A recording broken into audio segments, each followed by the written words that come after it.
Арнаға қош келдіңіз. Жаяу Мұса. Роман авторы Зейтін Ақышев. 22 бөлім. Шапқыншы шеру. Москваның сорпаға шығарлары барларын киіп, байлауыштарын тағынып, Черняев отрядының алдынан шықты. Үйінде отырып қалған бірде-бір чиновник, бірде-бір дворянин, бірде-бір көпес болған жоқ. Архиепископтан бастап, диаққа дейінгі дін иелері көшеде тұр. Бүкіл Москва мен барлық Рустің архиерей 4 пимен генералдың алдынан нан мен тұз алып шықты. Поптар астындағы атына, үстіндегі қару-жарағына дұға оқып, су бүркіп жатты. Басурмандарды қасиетті христиан дініне қаратып қайт. Далада мал сияқты жайылып жатқан азияттардың көкесін таныт. Қазақ даласы шылқып жатқан байлық. Қолымыз соған бір жетсе, жеткіз соған десіп жатты. Азияға Европаның цивилизациясын алабар дегендер де болды. Цивилизациядан олардың өздері де құралақан емес. Нелер данышпан, нелер ақын, нелер батыр, қолбасшы шыққан ел ол десті шетте тұрған екеу. Біріне бірі күңкілдеп, басқаларға естілер естілмес. Черняев Москвада 3 күн бөгелді. Жолға, жорыққа осы жетпейді-ау деген кем-кетігін толтыртты. Москваның қожасы князь Голицын Черняевтің құрметіне 3 күн, 3 түн ағыл-тегіл банкет жасады. Ақырында полк ырғалып-жырғалып жолға шыққан. Князь өзі бас болып шапқыншы шеруді түстік жерге шығарып салып қайтты. Қоштасар жердегі тілек, сол тілектің орындалуы үшін ішілген арақ, желінген тамақ. Біреу кеңкілдеп күлді, біреу солқылдап жылады, қым-қуыт, ырду-дырду. Жаяудың аузына арақ алғаны былтырғы Рубановтың үйіндегі болды. Онда да досының көңілі қалмасын, у емес шығар, өліп кетсем жаным осыдан артық па деп, орта стақанды қағып салған. Рубановтың өзі ішуін ішіп ақ отыр. Бірақ арақты қасиетті тамақ еді деп мақтаған жоқ. Өз басым осы шіркінді құмартып ішпеймін деген ол сонда. Өзің қатарлы жұрт ішіп жатқанда қалып қою ерсі сияқты көрінеді. Және ішіп алғанда жүректегі шерді тарқатып, уайым қайғыны ұмыттырып жіберетіні бар бұл иттің. Ал бұл көп ішілген жерде жанжалсыз, төбелессіз тарағанды да көрген емеспін. Жақсы ат әперетін дәм емес бұл. Менің көңілім қалар деген шығарсың, ішіп салдың. Бұрын аузыңа алмасаң, бекер ұсынған екем деп өзім өкініп отырмын. Бұған үйір болма. Еліңде сайрандап жүрген басың бос адам емессің. Бұл саған жолдас емес. Мен саған жаным ашығаннан айтып отырмын. Содан бері жаяу арақ көрінген жерден сытылып шығып кететін. Бүгін де сөйтті, ішкен жоқ. Давай, за дорогу, за царя батюшку деп бір-екі серігі келіп жабысып еді, олардан жалынып жалпайып құтылды. Арақ ішуді біздің алламыз қостамайды. То деп шегініп кетті. Құдай десе басын шауып беруге қымсынбайтын орыс солдаты. Отряд 2 бөлімнен құралады. Бірі салт мінген солдаттар, екіншісі обоз, қару-жарақ, керекті киім-кешек, азық-түлік артқан арбалар. Обоз басшысының көмекшісі Байжанов. Бұл көшіп қонып жүретін елдің баласы. Қай жерде түнеу, қай жерде көлік тынықтыру жайын біледі. Және тіл алғыш. 2 айттырмайды деп әркім мақтаған соң, обоз басшысы осыны таңдап алған. Жүріс жіті. Бүгін кешке Рязанға жетіп түнемек. Қала басшыларына хабар жеткізуге, үй тамақ дайындаттыруға кеше салт атпен 3 қара солдат, 2 офицер жіберілген. Бұрын жегу көрмеген бірер дөнен, 5 аттар алғашқы бетте жула тартып, бұра тартып, омырауларына қамыт тигізіп алды. Оларды тастап, орнына жаңадан ат алу керек. Бұзылып кетеді деп көп азық алдырған жоқты Черняев. Жолдағы қалалар мен селолардан жаңартып отырмақ. Тек бірнеше қап нан кептіріп, сухар жасаттырып алған. Россия жері қандай тамаша шіркін. Сай-сайдан ағып жатқан бұлақ. Жиегі сыңсып тұрған ақ қайың, қызыл тал, балапан қарағай, күреңіткен тобылғы мен мойыл. Пісуі жетіп, семіп, кебуге айналған ит мұрын, қарақат қой жуа. Күзге жақындап, түн салқындаған мен көздің жауын алады. Тұнып тұрған орман.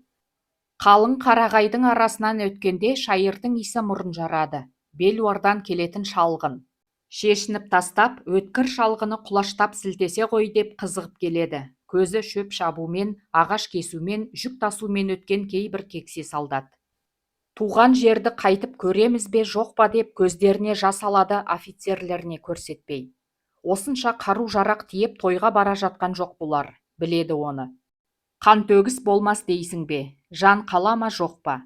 Әлде біреудің қылышы шауып түсіріп, көзің ақшиып, басың сырық бой жерде домалап жата ма? Осы келе жатқанның көбі соғыстың не екенін біледі. Қырым соғысын басынан өткізгендер де әлі түгел аяқталмаған поляк көтерілісінде болып, қызыл асығынан қан кешкендер де бар. Айта берсеңіз, 25 жыл бойы Шәмілге қарсы соғысқандар да аз емес. Азиаттықтар қандай жан кешті. Өлер тірілерін білеме олар, атқа қандай мықты. Астындағы аты келіссе, патша армиясының 10 солдатын жайратып кеткен шеркештің талайын көрген. Адамды аяу дегенді білмейді олар. Жау екенсің, өлтірем, не өлем, басқа сөз жоқ. 1 миллиондай халқы бар Дағыстанның патша әскеріне қарсы 25 жыл соғысуын айтсаңызшы. Ерлік ақ емес пе? Сол Дағыстанды мекендейтін 30-ға тарта ұлттар мен халықтар бар екен. Солардың ауызбірлігін айтсаңызшы. Бірінің бірі тіліне түсінбесе де ойларын біледі. Бәрінің мақсаты біреу екенін түсінеді. Соның бәрі бір ғана Шәмілге бағынды ғой, соған басиды. Соны ғана басшымыз деп таныды. Бірен саран болмаса, ауа жайылған жан болмады. Осындайды ойлағанда солдаттың шек қарны бақайына түсіп, ілгері басқан аяғы кейін кетеді. Оның үстіне қазақ даласы елсіз, сусыз, қылтанақ өспейтін қу тақыр, құлазыған шөл дегенді де естіп келеді. 3 күн, 3 түн жүргенде ұшқан құс, жүгірген аң кездеспейді деседі. Бірақ сырын сыртқа шығармайды солдат. Жүрексінгеніңді сезсе, ең берісі жолға тастап қаңғыртып жібереді. Әрі кетсе атып тастайды. Сондықтан өзім дегеніне болмаса, солдат ойын тісінен шығармайды. Онда да күбір сыбыр. Жүріс алғашқы бетте ширақ еді.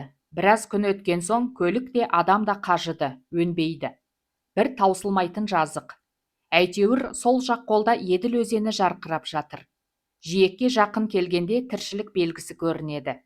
Жиектен шөп шапқандар, мая тұрғызғандар, өзеннен балық аулағандар, ағынға қарсы батқайық сүйреткен бурлактар, үйірлеп жылқайдаған, қотандап қой баққан қалмақтар. Полк Саратовта 3 күн жатты. Адамдар тынықты, жуынды, кір қоңдарын жуды, жыртылғанын жамады, көлік ауыстырды. Осы арадан азықты да молырақ қамтыды. Енді 2-3 күнде қазақ жерінің шетіне кіреді. Кім біледі, әлде қандай боларын. Малын айдап, көз көрмес, құлақ естімес алысқа тік көтеріле көшіп кетсе, елсіз жұрттан не табады? Оңтүстікке қарай аяқ басқан сайын адам сирей береді. Жерде қуаң тартып барады. Суда жерден анда-санда бірақ ұшырайды. Кеше кешкі салқын түсе жүріп кеткен полк ел жата сылдырап аққан бұлақтың бойына жетіп жатқан. Екі жағы қалың тал екен. Петербургтың Балтық жағалауының ақтаңдақтанып тұрып, таңға қосылатын ақ түні жоқ, тастай қараңғы. Шаршап келген полк әр жерден күзетші қойғанда ұйықтап кеткен. Күн көтеріліп қалыпты. Кешегі дем алдырмай келген қапырық жоқ, желкем тартып салқындаған сияқты. Таңертең тұрып еді, оңтүстік шығыс көкжиекті түгел алып жатқан көгілдір тау көрінді. Кенере таудың көп жерінде қар басқан шыңдар қысты күнгі ақ бұлтқа ұқсайды. Бұлт, бұлт деді тау көрмей өскен ішкі Ресейдің кейбір орыстары. Бұлт емес ол, тау.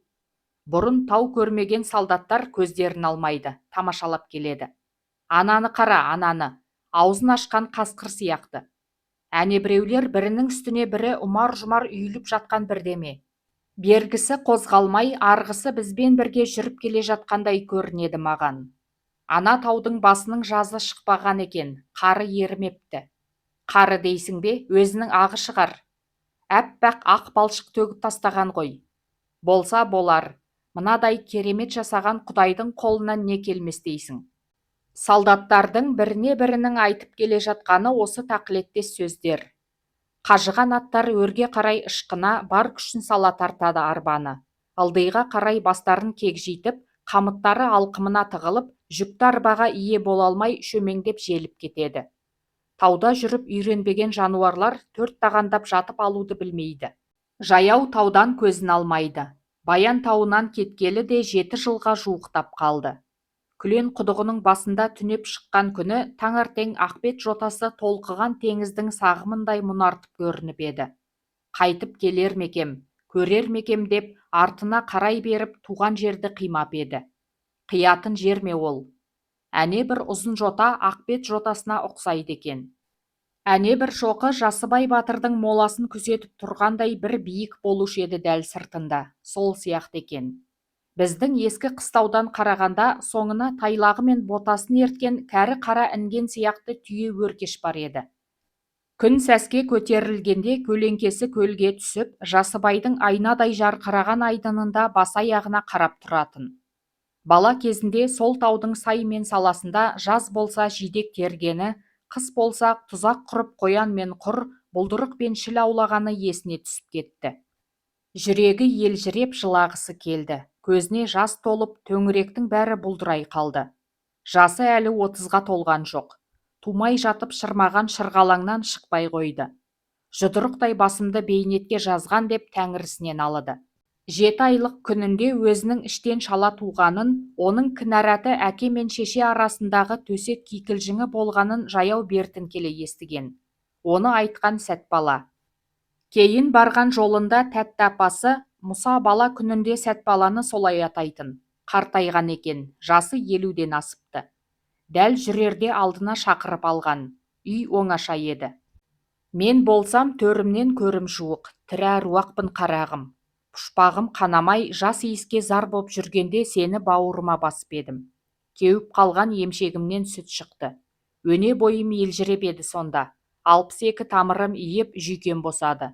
Сарайымды ашқандай болдың.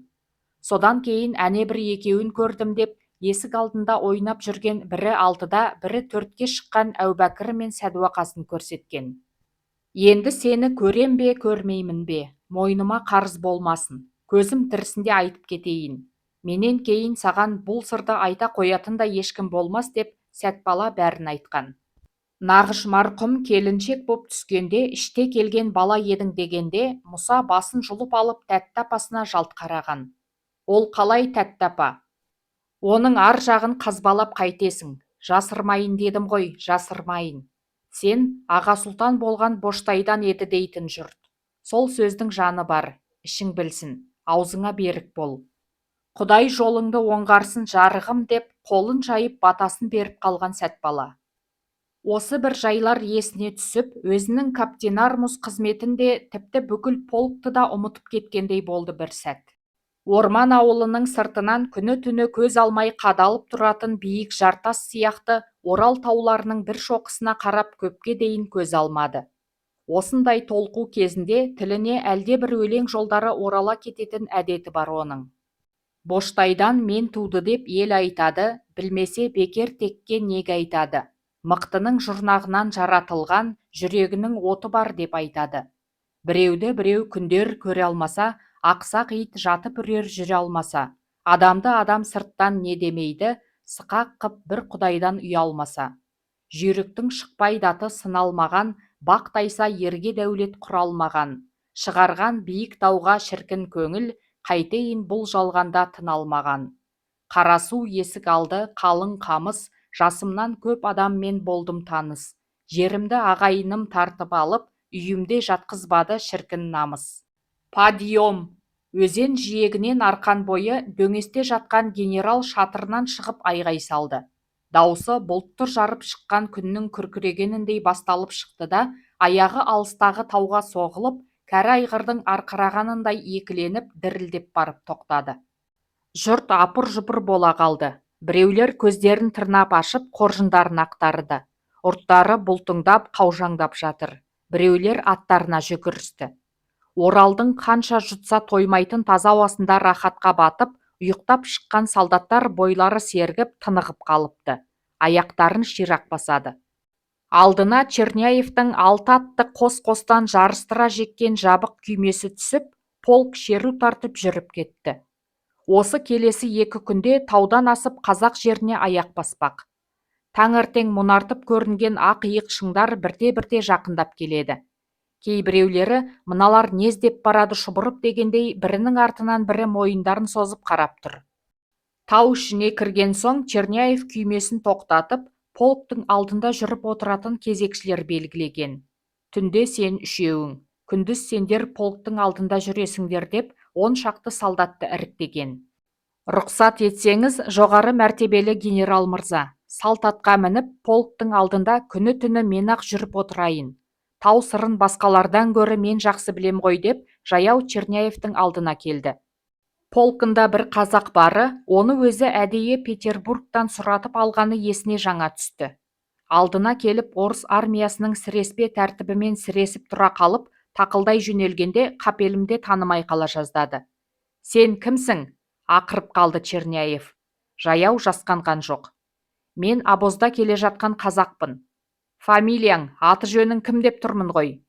Фамилиям Байжанов, атым Мұса. Генерал қуанып кетті. Алғашқыдай емес, жаяуға күле қарады. Бұлардың тау сырын білетіні рас. Тілің де талабың да бар жігіт көрінесің. Түс алға, таңдаған атыңа мін. Черняев полкі мініп келе жатқан көп аттың ішінде жылқының неше атасы бар. 60 пұт жүк тартқан арбаны қынжылмай сүйреп келе жатқан шомбал алпауыттарда. Сирағы сала құлаш, ұзын тұрқы есікпен төрдей, қаз мойын, қамыс құлақ, күлте жал, мініп алса адамның астына тұрмайтын донның жел аяқтары да. Бітімі құнан өгіздей, құлағы салпаңдап, жүргенде де тұрғанда да басын көтермейтін, бірақ 3 күн 3 түнгі бүлкекке сыр білдірмейтін қалмақ жылқылары да бар.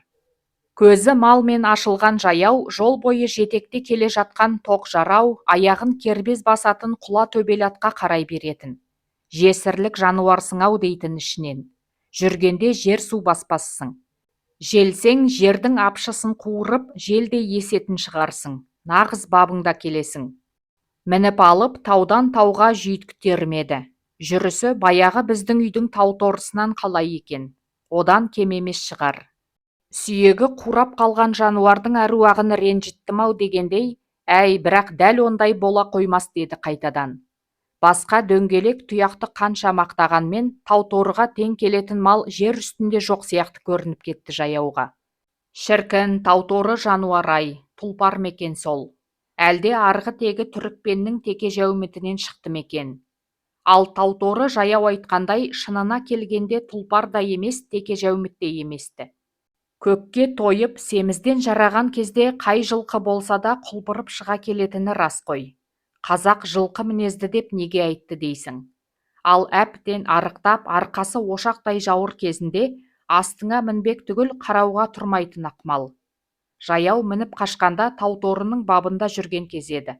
Сондықтан да шығар, одан да гөрі сағынғанда өз ауылының күшігі арыстан, мысығы жолбарыс көрінетіні бар емес пе? Черняев таңдағаныңды мін дегенде, жаяудың көзіне құла төбел ат алдына келіп көлденеңдеп, арқасын тосып тұра қалғандай қуанып кетті. Құла атқа мініп алғанда қолы аспандағы жұлдызға жеткендей болды. Полктың алдына түсіп, анда-санда ойдан қырға, сайдан салаға орғытып алады. Жылқының арқасының желі болады. Жігітке қанат бітіріп, аспанға алып ұшады дейтіні бекер емес осы жұрттың. Жаяудың ойы бірден бірге жүйткіп, ойысып отырып, туып өскен елін, жерін түгел аралап шықты. Өгей шешеміз не істеп жүр екен? Менің көзімнің жоғалғанына қуанам екен, ренжим екен. Ренжімейтін шығар. Сол 4-5 үйде Сәтапам мен Молдағамнан басқа мені есіне алатын кім бар дейсің? Ұмытты ғой. Шетте жүрген ұлын ұмытып кететіні несі екен осы адам баласының? Бірақ туып өскен елін, жерін ұмытатын ұл бола қоймас. Әкем бөтен, шешем өгей болғанмен, мен сол бір кедей ауылды жәннатқа тең емес едім. Тауы мен тасы ше. Көлдің жарқыраған айдыны мен жайқалған орман тоғайы ше. Жасыбайдың аңғарынан біздің ауылға қысы жазы, күні-түні бір жұпар иіс аңқып соғып тұратын еді. Жаяу Баянауланың қойнауындағы ауылын қатты сағынып, екі көзі жасқа толды. Алды бұлдырап кетті, көзін сығып алды. Орал тауларының бұйрат қыраттарынан 3 күнде өтті полк.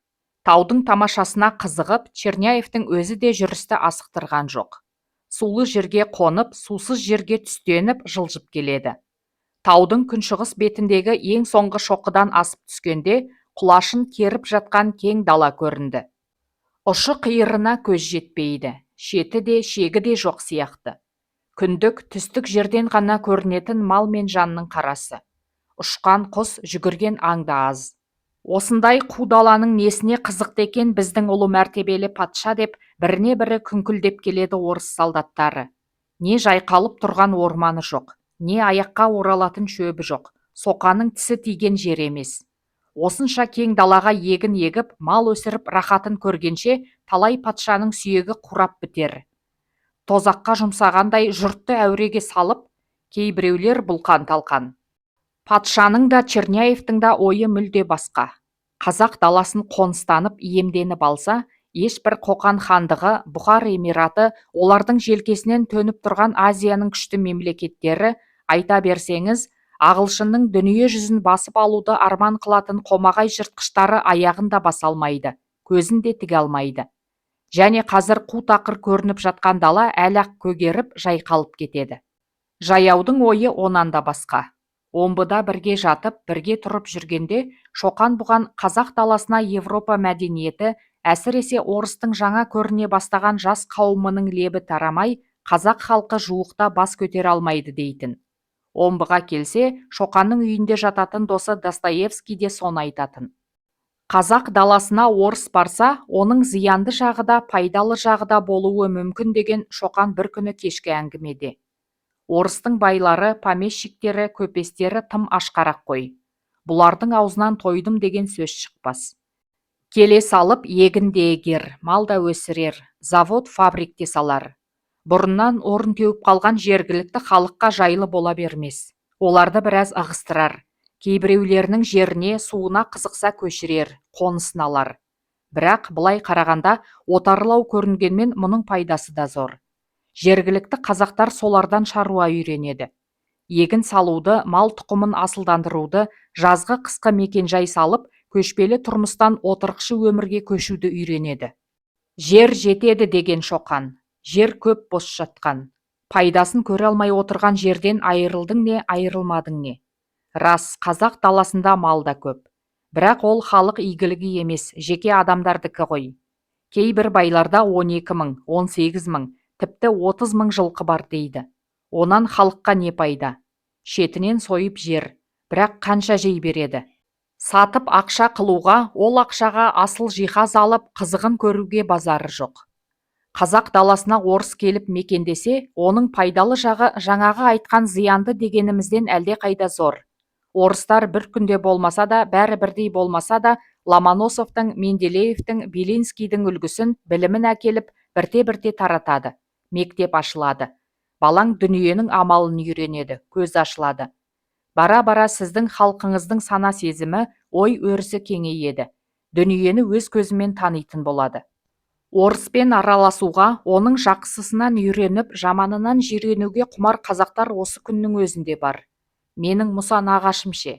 Шешек егуден орыстың өзі де өткен заманда ат тонын ала қашқан. Бұл Құдай әміріне наразылық, қарсылық деп білген. Шешек ексе, Құдай қаһарын тігеді де, баладан бала қалдырмай қырып тастайды деген. Соның пайдасын батыс жұртынан өз көзімен көріп келген екінші Екатерина қатын патша, өткен ғасырда шешекке қарсы дәріні жұртқа көрсетіп, өз денесіне, өзінің жақындарының денесіне өзі ектірген.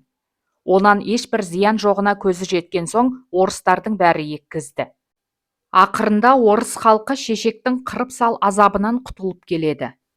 Ал қазақ халқы шешек егуге бүгін сол орыс халқының өткен ғасырдағысындай үрке қарайды.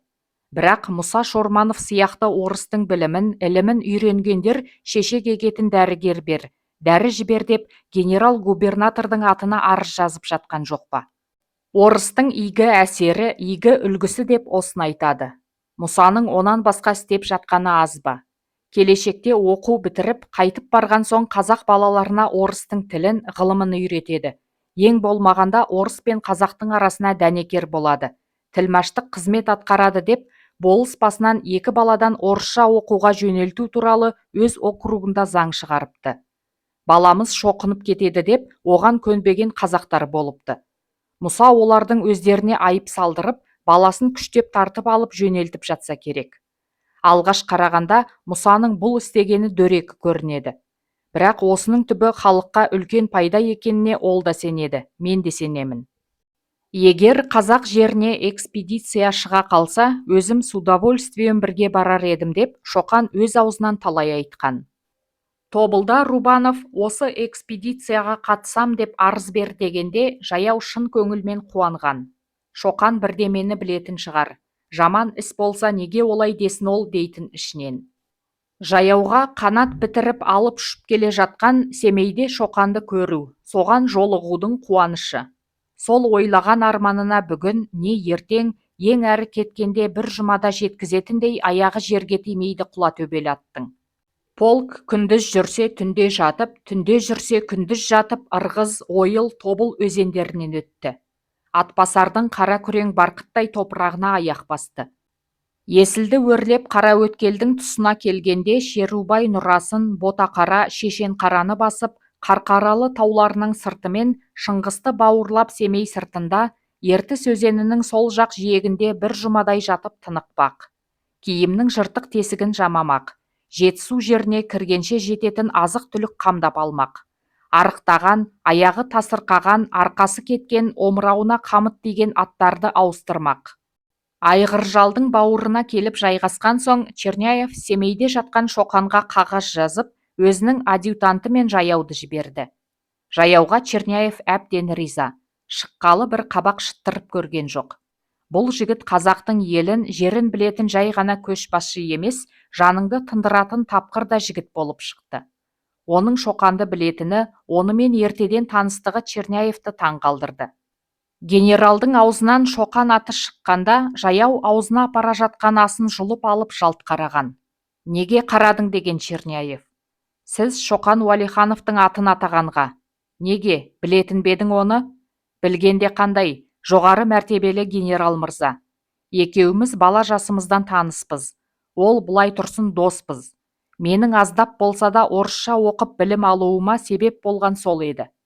Черняев Шоқанның хан баласы екенін, омбының кадет корпусын бітіргенін, Қытай жеріне, Богдыхан қол астындағы елге, онан кейін шығысқа, Байкал маңына, Алатауды мекендейтін қырғыз еліне барып, көп зерттеген, көп мәлімет жинаған аса білімді, қазақ түгіл орыста да кездесе бермейтін сирек адам екенін, барып қайтқан сапары туралы орыстың императорлық географиялық қоғамында баяндама жасаған соң, сол қоғамның мүшелігіне алып, штаб ротмистр дәрежесі берілгенін Муравьевтың жазғанынан білетін.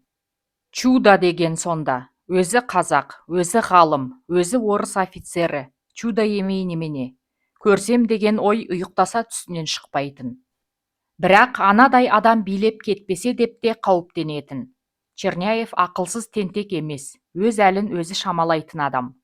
Шоқан орыстың тілін, мәдениетін, әдебиетін, тарихын көп адамнан артық біледі дегенді естігенде, өзінің сауаты төмен екенін, генералдық дәрежеге білімі тасығандықтан емес, патша ағзамға жан тәнімен берілгенінің арқасында жеткенін сезіп, түбі қалай болар екен деп қатты ойлайтын.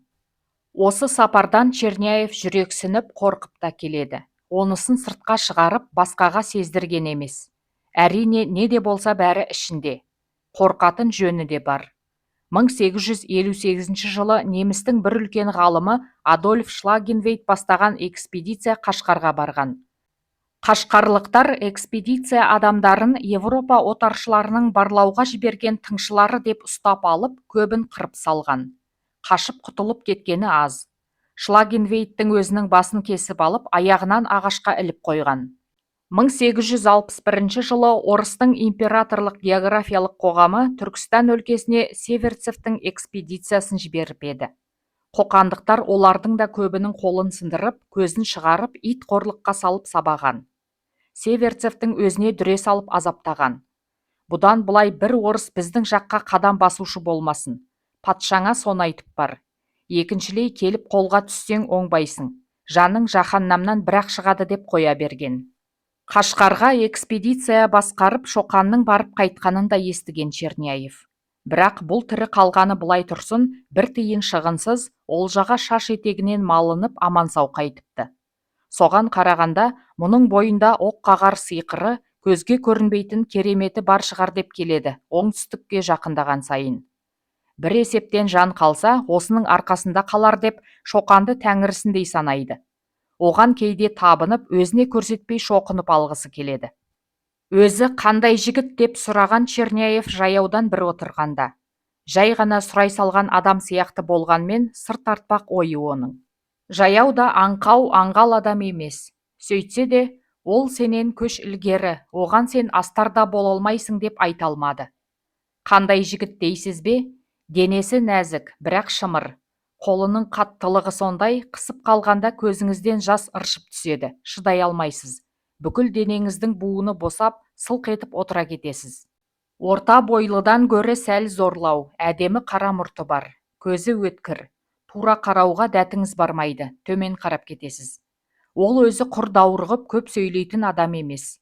Бірақ бір ауыз айтса да тауып айтады.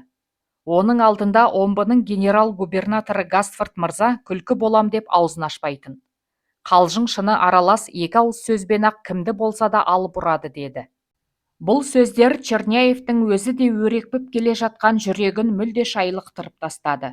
Сен осы рас айтып отырсың ба, әлде қазақ туысқаныңды маған асыра мақтап, менің зәремді ұшырайын деп отырсың ба дегендей, Черняев жаяуға түйіле күдіктене қарады. Ол ойын жаяу да сезіп қалды генералдың. Осы айтқаным бекер болса, менің сәлемімді алмаңыз мырза. Черняев пен жаяу арасындағы бұл әңгіме отряд Қарқаралы сыртында түнеп жатқан күні түнде отбасында болған. Күні бойы бірде жаяулап, бірде арбаға құйрық тигізсе күн өтіп, шаң жұтып шаршап келген солдаттар тамағын ішкен соң жата-жата кетіп еді. Іші жайлы, асты жұмсақ жабық күймеде біресе ұйықтап, біресе жан жағына қарап отыратын Черняев шаршамайды. Көпке дейін ұйқысы да келмейді.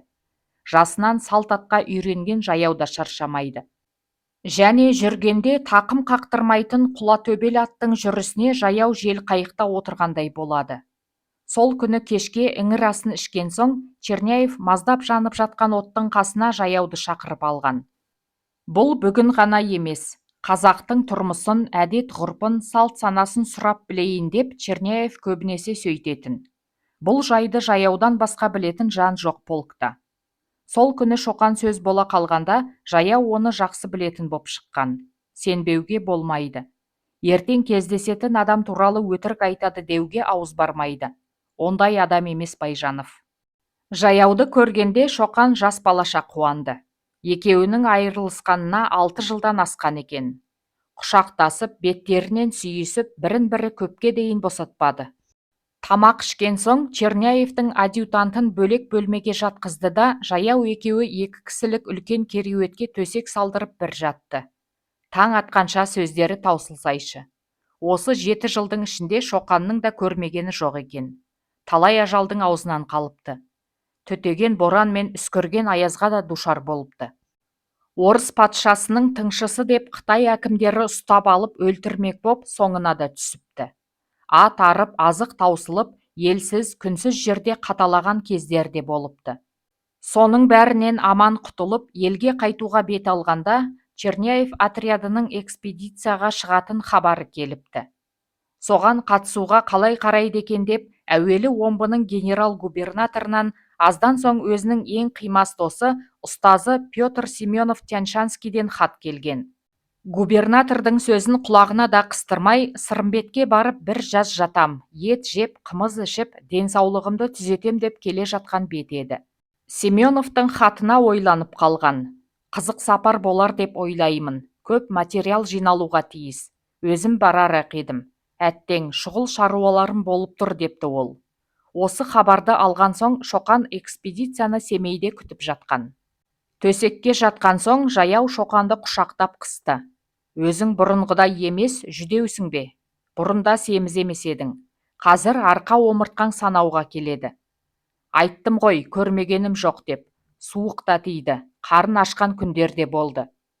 Күтінсең ештеңе етпес. Олай болғанда елге жүріп-ақ кетпеген екенсің.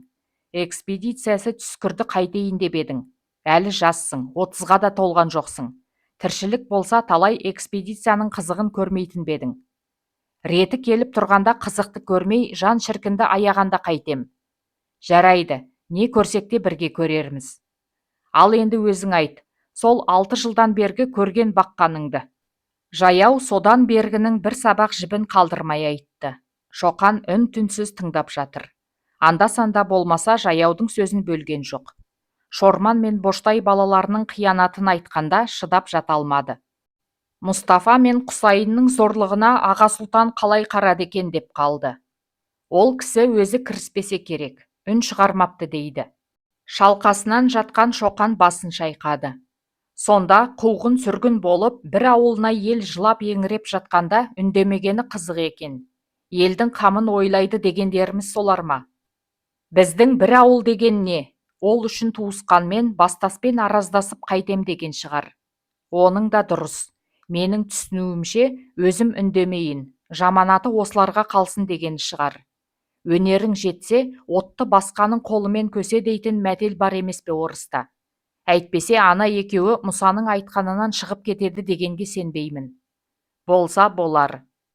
Арап пен Күнбөпенің жайын Жақып інісінің істегенін айтқанда Шоқан шыдай алмады. Жастықтан басын жұлып алды.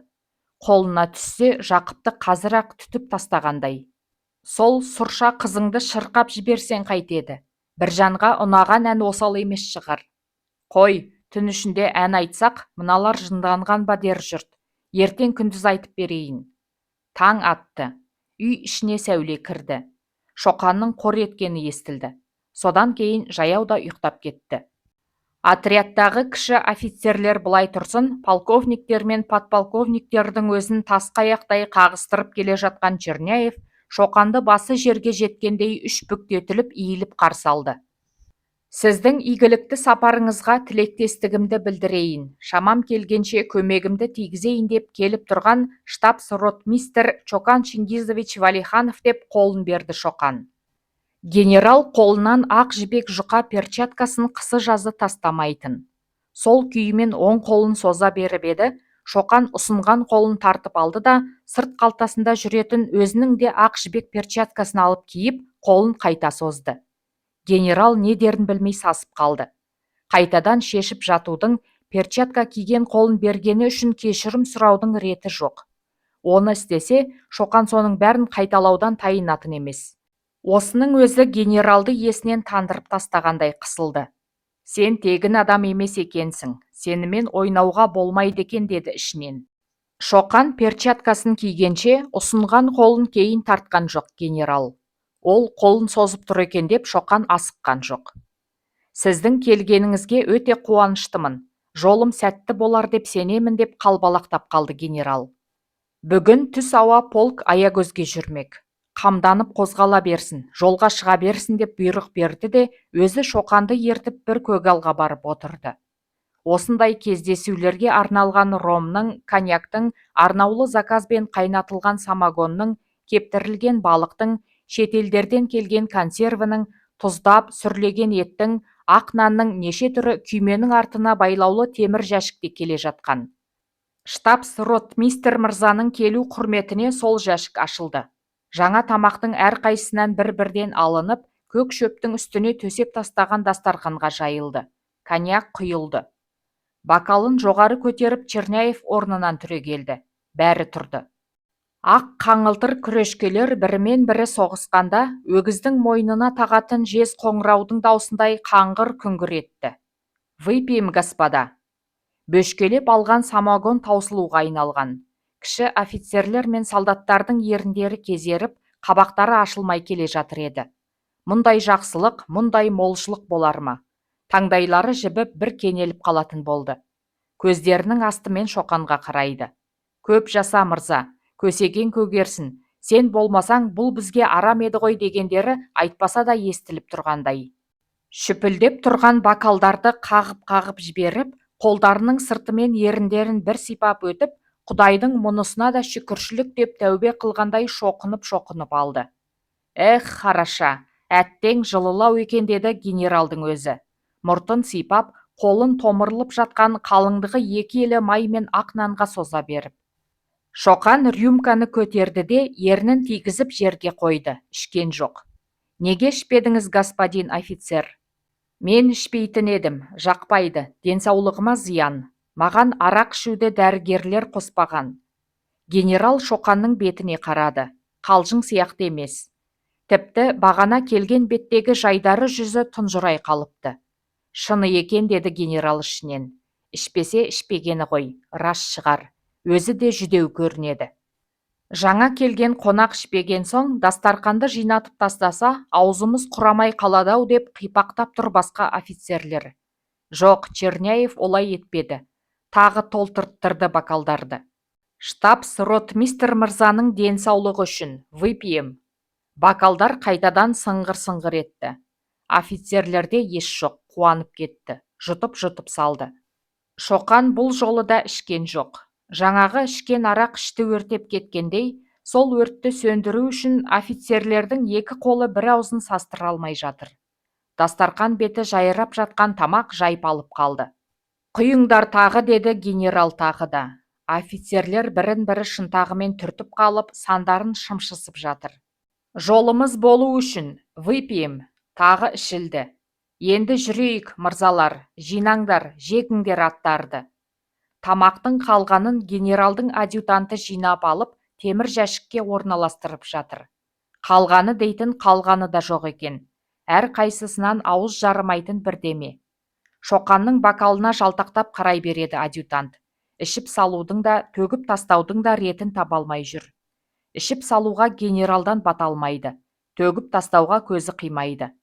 Қайсысымызға бұйырар екен деп, офицерлер де көздерін бокалға қарай төңкеріп өтеді. Менің жаңа тапқан досым Чокан Чингизович Валиханов мырзаның сыбағасын өзім ішем. Арақтан ауру жұқпайды. Қап тауып кетті. Бұл қудан арақ асқан ба? Ширек қадақтық бокалды толтырып 3 рет ішкен арақ қанағат. Бәрі де көліктеріне қарай жүгірді. 6 ат жеккен күймеде бұрын жалғыз өзі еді Черняев. Алдында адъютанты мен көшірі отыратын. Бүгін жанына Шоқанды мінгізіп алды. Кеше ғана ауыстырып жеккен 6 қара ат жердің шаңын аспанға көтеріп ұшырып келеді.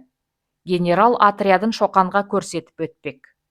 Алға шыққанша күйменің қақпағын жаппа деп бұйырған жүрерде адъютантына. 2 атты, 4 атты парлап жеккен бір өңкей көк арба. Арбаға тиелген қару-жарақ, мылтық, қылыш, оқ-дәрі бөшкелері. Генерал Шоқанға мақтана қарайды. Шоқан генералға таңдана қарайды. Күйме полктың алдына түсті. Божы ұстап көшірде отырған 2 жігіт аттың басын тартты. Жүріс саябырлады. Кешке қарай қарсы алдынан соққан салқын желге генерал омырауын ашып тастады. Арбаның салдырынан, ат тұяғының дүбірінен бірінің сөзі біріне естілмейтін болғандықтан үндескен жоқ. Генералдың қанталап тұрған көзінен күлкінің, күреңіткен жүзінен мақтанның ізі білінеді. Сөйлеңіз, штаб-ротмистр мырза. Шоқанның алқымына талай сөздер келіп тығылып, айтып салуға ретін табалмай әзер отыр еді. Менің байқауымша, сіз ғылыми экспедицияны бастап шыққан сияқты емессіз. Шапқыншылық жорыққа шыққан сияқтысыз, генерал мырза. Шоқан генералға көзін сығырайта, қулана қарап күлген болды. Генерал Шоқанға жалт қарады. Штаб-ротмистрдің ойлы көзі өңменінен қадалып тұр екен. Не дерін білмей қалды Черняев. Сөзінің төркіні қалай жаман мынаның, түбі шатаққа соқпаса де. Екеуі көпке дейін үн қатысқан жоқ. Бағанағы әзірде батыстан көтерілген бұлт қоюланып, аспанды торлап келеді. Жел басылды, бірақ ішін тартып тұрған тәрізді. Мұндай күндерде дауыл тұрып, артынан сабалап нөсер құйып, аспан мен жер бетінің астан-кестеңін шығаратын әдеті болады. Кейінгі қалың көліктен қара үзіп кетпеу үшін күйменің жүрісі де баяулаған. Аттар алғашқы беттегідей емес, қарқыны басылып қалды. Жел көтеріліп еді, Черняев қақпақты жаптырып тастады. Күйменің іші қараңғы. Іңір әлетінде жаңбыр төпелеп, бармақтың басындай тамшылар күймені сыртынан сабалап тұр. Осы бір мазасыз дыбыс Черняевті төбеден ұрғандай шекесі шыңылдап кетті. Бағанағы ішкен 4 бокал араққа күні бойғы жүріс, ауа райының бұзылуы қосылып, Черняевтің жүрегі айнып құсқысы келіп отыр. Бұған себеп болған осының бәрі емес. Шоқанның жаңағы бір сөз екенін ол әбден түсінген. Басы айналып, денесі жіпсіп отыра алмады. Тоқтат! Черняевтің даусы шыққанда селк ете түсетін көшір аттардың божысын шірене тартып қалды. Бірақ күйменің аузын ыққа қаратып тоқтату керек екені сол арада ойына келіп, аттарды қайта жүргізді де бір айналып барып тоқтады. Аш. Черняев жерге түсті. Адъютанты күйменің төрінде бүктеулі жататын жаңбырлығын алып шықты. Иығыңызға жабайын, су өтер денеңізге. Күндізгі ыстық басылып салқын тартыпты. Күн батқан екен, қою қараңғылық басып келеді. Доғарыңдар аттарды, түнейміз осы араға. Өзі жаңбырлығының екі өңірін қаусырып, екі қолын ішіне алды. Күйменің маңында ерсілі-қарсылы жүріп кетті. Жүрегінің лоблығаны басылған тәрізді, бірақ денесінде қызу бар. Ауырып қалмасам. Шоқан жерге түскен жоқ. Ыққа қарап тоқтаған күйменің қақпағын аштырып қойып шалқасынан жатыр. Да, дейді ол өзіне өзі. Бұл келе жатқан ғылыми экспедиция емес, шапқыншы шеру екен. Мұндайын білгенде неге ердім, білмедім ғой. Жарайды, болары болды, бара көрейін. Жалғасы бар.